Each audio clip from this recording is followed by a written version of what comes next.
de punk rock formada por Glenn Danzig.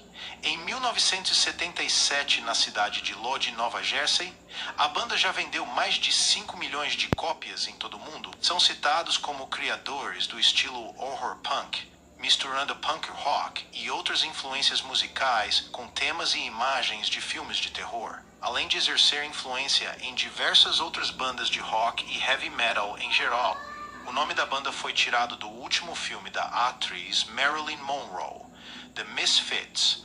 Os integrantes originais da banda eram Glenn Danzig, Glenn Allen Anzalone, nos vocais e teclados, que mais tarde fundaria uma banda com seu próprio nome, Jerry Only, Gerald Caiafa, no baixo e Manny Martinez, na bateria, entrando mais tarde Doyle, o irmão caçula de Jerry Only. E a banda Misfits é conhecida por suas letras pesadas que costumam falar de corações arrasados, violência e histórias de horror. Os colegas de escola Glenn Anzalone e Gerald Caiafa resolveram formar uma banda.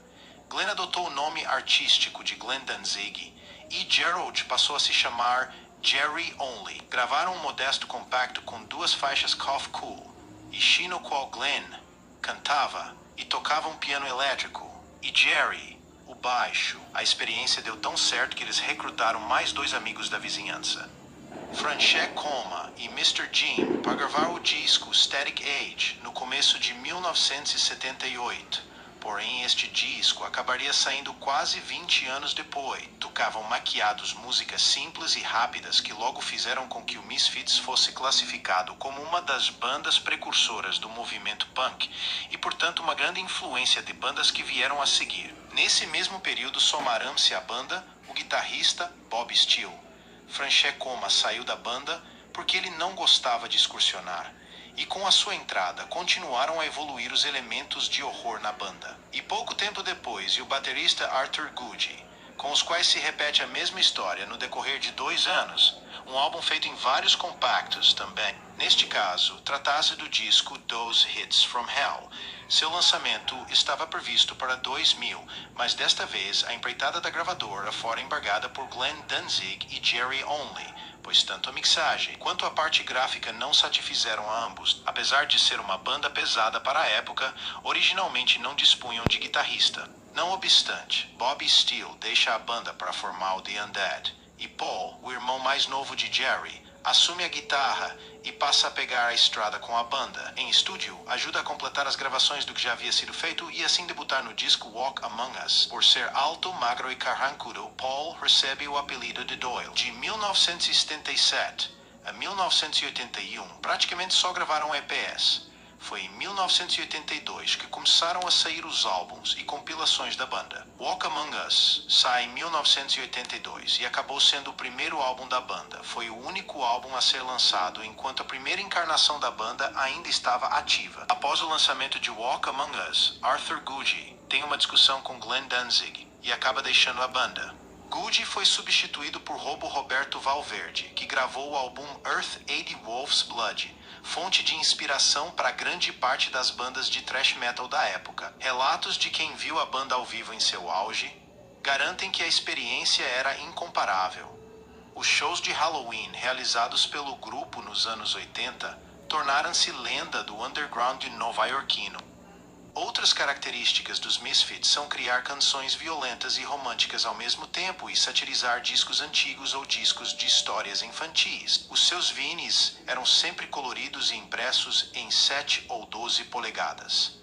Durante os anos de sua formação mais clássica, a banda não saiu do underground de Nova York. Não venderam muitos discos, não lotaram arenas, não tiveram repercussão na grande imprensa musical e não impressionaram praticamente ninguém com os seus músicos apenas medianos e letras baseadas em filmes de terror classe B. Entre outras canções, gravaram Night of the Living Dead, Brain Eaters, Vampira, Mommy, Can I Go Out and Kill Tonight, I Turned Into a Martian e Halloween. Praticamente não chegaram a ser profissionais, todos possuíam empregos paralelos à banda. Robo constantemente entrava em desavença com Glenn Danzig e foi expulso da banda. Ele foi substituído por Brian Damage. O primeiro e único show de Damage foi em 29 de outubro de 1983, o último show dessa fase da banda.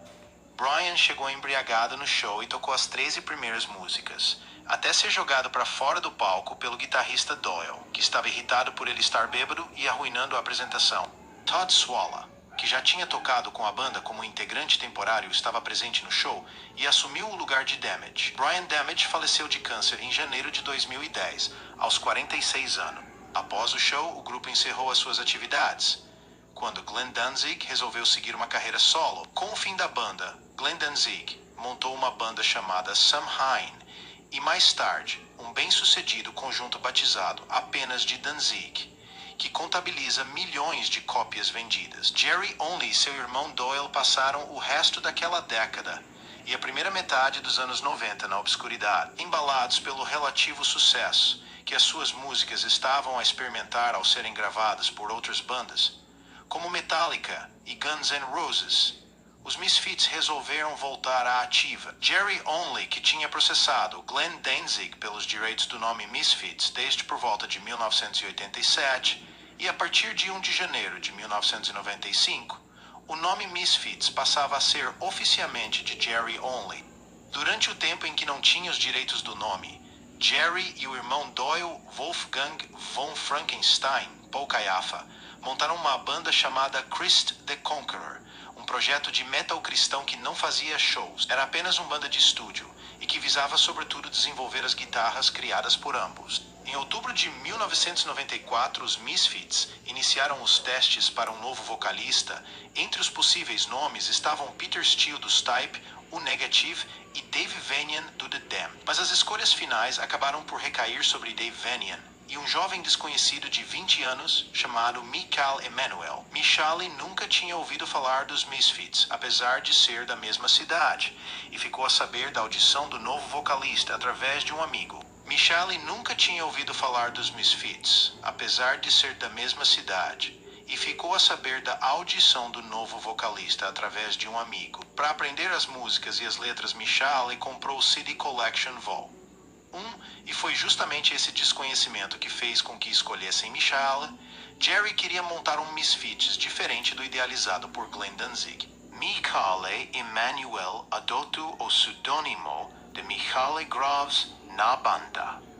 Além de Michael, os Misfits também contrataram o baterista David Calabrese, que adotou o pseudônimo de Dr. Chute, que são as iniciais de Cannibalistic Human Underground Drummer. Os novos Misfits fizeram a sua primeira aparição oficial no 27º Denar Macedônios de outubro de 1995. Em 27 de fevereiro de 1996, foi lançado um box set contendo 4 CDs com todas as músicas da formação clássica do Misfits. Os CDs vinham num caixão e foram feitas poucas unidades. Atualmente está fora de catálogo. No dia 13 de maio de 1997, os Misfits lançaram American Psycho pela gravadora Geffen, um disco que continha 17 músicas inéditas. E no dia 6 de junho de 1997, os Misfits gravaram as cenas dos clipes Dig Up Her Bones e American Psycho. Ambos os clipes tiveram boa repercussão na televisão e chamaram a atenção do público e a atenção geral para a banda. Os novos Misfits prepararam para o seu regresso uma magnífica estratégia de marketing como nunca haviam feito. Jerry Only e Doyle estavam empenhados em transformar os Misfits numa banda extremamente famosa. A estratégia incluía aparições em programas de televisão, inclusive infantis, empréstimo de músicas para lutadores de luta livre wrestler, e até participações em alguns desses shows. Clips, coisa que praticamente nunca fizeram antes, e propaganda em revistas em quadrinhos, de facto a Marvel Comics. Transcreveu os versos da música Brain Eaters na última página de todas as suas revistas de um mês de 1996, no 13º Denar Macedônios de maio de 1998. Michael Graves disse aos outros integrantes que não estava apto a fazer a turnê sul-americana e foi substituído por Mike Hideous, cantor do Empire Hideous e antigo amigo de Jerry. Foi ele que fez os shows da turnê brasileira em 1998, mas em 10 de agosto de 1998, Michael Graves voltou em forma para a banda. A banda veio novamente para a América do Sul em 1999 para divulgar o álbum Famous Monsters, porém não passaram pelo Brasil. Graves foi o mais responsável por ter levado a banda ao estrelato. Mas Jerry não estava se importando com isto, segundo o próprio relator. Foi onde então mais problemas futuros viriam a surgir. Doyle, nos anos 90.